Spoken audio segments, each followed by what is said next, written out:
Good morning, my friends, colleagues, juniors, and seniors. And how are you all today? I'm fine.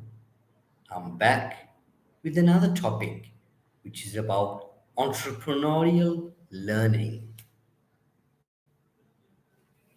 I hope all of you sit back and enjoy the lecture. This episode is about entrepreneurial learning. Before, what exactly do we mean by entrepreneurs?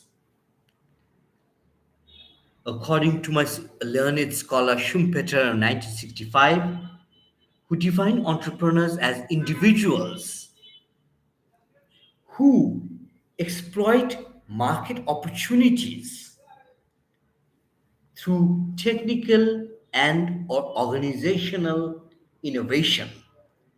In the words of Hersrich, another great scholar of 1990s, entrepreneurship is characterized as someone who demonstrates initiative and creative thinking, is able to organize social and economic mechanisms to turn resources and situations to practical account and takes into account also risks and failures. Remember, entrepreneurs have to face risks and certain and failures. In fact, entrepreneurs have to develop a different mindset to deal with uncertainties. He or she, the aspiring entrepreneur, does not know whether he or she will be successful or not. That means the entrepreneur is taking risk and is dealing with uncertainties. Some people like uncertainties. Some people avoid uncertainties. I am not an entrepreneur. I avoid uncertainties. I like certainties. But some people like to take risks, like uncertainties. And the most important is being motivated, and at the same time you are uncertain of the results. It's a great risk, it's a great skill in a world entrepreneurs will have to develop. Being unaware of the facts that you are going to succeed, at the same time you'll have to be motivated. Entrepreneurs, in fact, in my eyes, are unique personalities full of determination, courage, and boldness to move ahead, knowing that the results may be positive or not, but has to be motivated at the same times. And also, according to Peter Drucker, entrepreneurs is one who actually searches for change. To me, entrepreneurs are actually change agents who can change the landscape of an organization of a country.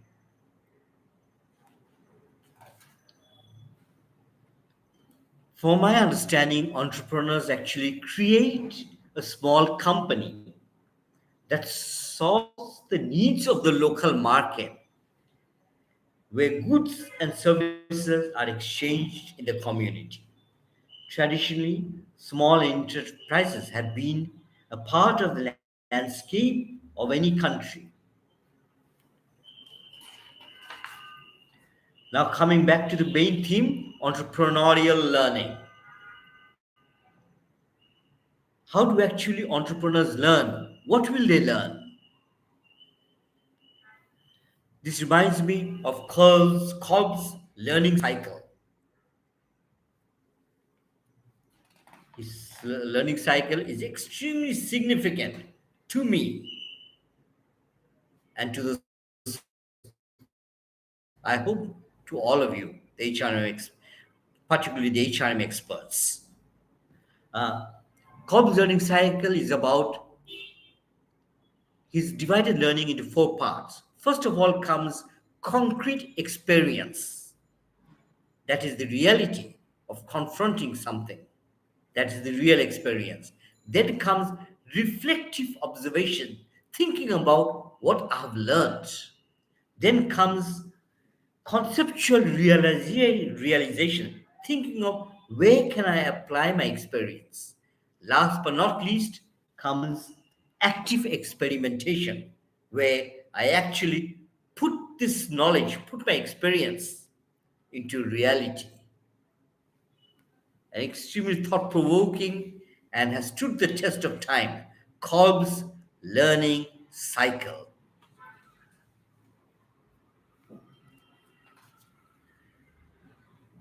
Philosopher Confucius, thousands of years ago, he said something about learning.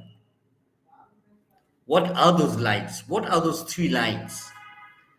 I hear and I forget. I see and I remember. I do and I understand. This great scholar has said, I hear and I forget. I see and I remember. I do and I understand. What a great philosopher this person is. And he is Confucius, the great Chinese philosopher. Thousands of years ago, he's thought about learning, and that's what he's come up with. Three classic sentences. What else can I say? At the same time, entrepreneurs are risk takers and at the same time, opportunity seekers. Now, I've divided learning into three parts: entrepreneurial learning, knowledge, knowledge, skills, and attitude. Knowledge. What knowledge are we talking about? We are talking about knowledge of the product, of the services, people management knowledge, financial knowledge, management knowledge, manage knowledge about the market, knowledge about the customers, legislative knowledge, and operations knowledge. A little bit about it. I'm not saying you must be masters, just a little bit. That should serve the purpose. We are not lawyers, we are not accountants, but we are aspiring to be entrepreneurs. That's why little about all these areas would be an advantage. And at the same time, my thinking will have to be in the right direction. What thinking are we talking about? There might be so many types of thinking: concrete thinking, abstract thinking, creative thinking, critical thinking, positive thinking, transformational thinking, and transactional thinking. So many different thinking styles. My friends, do not confuse yourself. Concrete thinking is something specific and based on practical experience. Abstract thinking is something where there are a number of meanings attached to the same concept. It has a number of meanings, abstract, which is not direct. Creative thinking is about unorthodox thinking, unconventional thinking. Critical thinking is about asking questions related to evidence. By evidence, I mean data and information. Transactional thinking is about thinking about today. Transformational thinking is about a long-term vision of something. So basically, there are two things which I've discussed by this time: thinking and knowledge. Thinking actually requires an object, and that object comes at the center stage. And as I understand, thinking is a priceless tool for the human beings. Now, what type of entrepreneurial skills are we talking about? Communication skills, leadership skills, management skills, problem solving skills, meeting skills, and interpersonal skills, ability to scan the market, delegation, and some financial skills.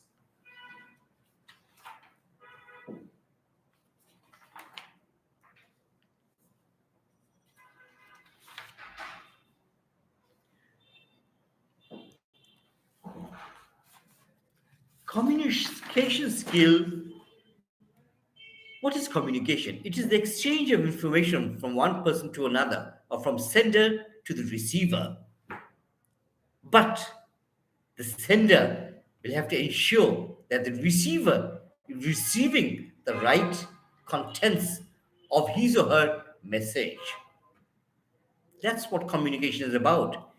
Communication is sending information from sender to receiver. And the onus is on the sender to make sure the receiver understands the message.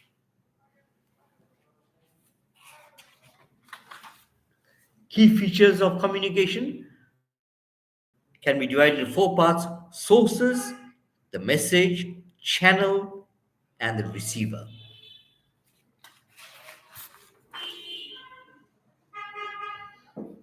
But remember, my friends, every entrepreneur must have to think deeply about his or her communication skills.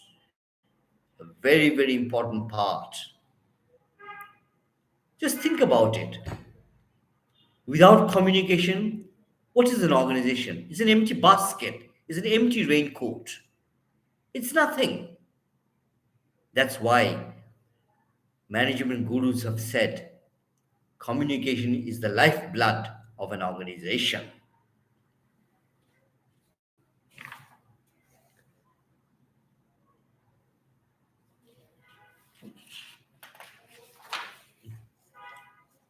Again, management skills, as I have management skills, is also very important to understand what is management, the type of managements there are, the theories of management. It itself is a great discipline. Management itself is an art and a science.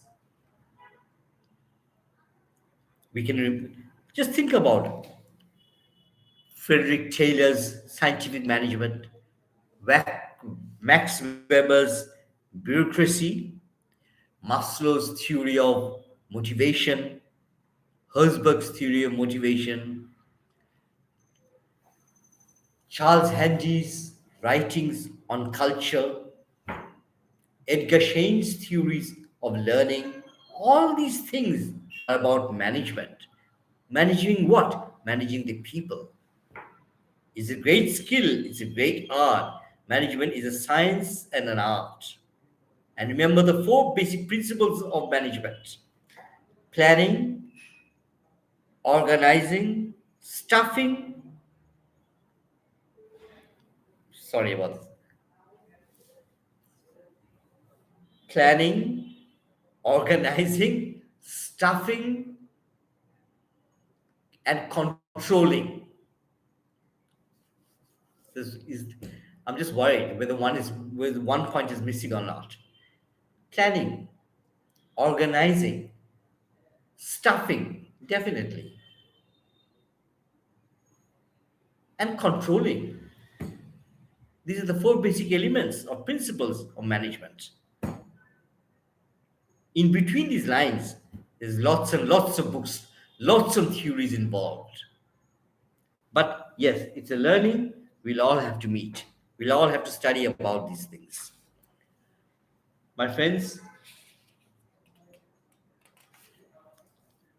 I haven't gone into other areas deeply, but I've met in my previous episode, I've discussed about meeting skills And I've touched a little about different areas. But remember, my audience is the my audience are the human resource professionals. But the beneficiary of this episode will be for the aspiring young entrepreneurs. And remember, entrepreneurial learning is about learning in a particular sector of entrepreneurialism. And here I have to mention government will have to take the lead role to encourage entrepreneurships, and at the same time create a learning platform, a learning environment for aspiring entrepreneurs who play a great and significant role in the country's economy. My friends, have a nice day. Oh, by the way, I haven't yet discussed about the attitude. Entrepreneurs must also learn about the attitude, which is the mindset. What are the attitudes I've taken into account? Risk taking mindset, mindset which allows risk taking. Some people like risk taking, some people don't. Who's right, who's wrong, I do not know. But yes, risk is a great factor. Number two, attitude must be confident. Entrepreneurs, would be entrepreneurs, must be confident. Where does confidence come from? It comes from learning, at least to some extent. Entrepreneurs will also have to focus on trust and good intentions. I repeat, the aspiring entrepreneurs must have good intentions and understanding of trust, how to create trust, risk taking, and bold enough. Entrepreneurs must have a mindset which has courage and boldness to move forward in spite of the adversity. Initiatives, act on opportunity. Entrepreneurs act on opportunities, persistent and positive. My friends, wherever you are, stay well, and I'll meet you very soon with another exciting topic. In the meantime, take rest, enjoy, stay calm. Goodbye.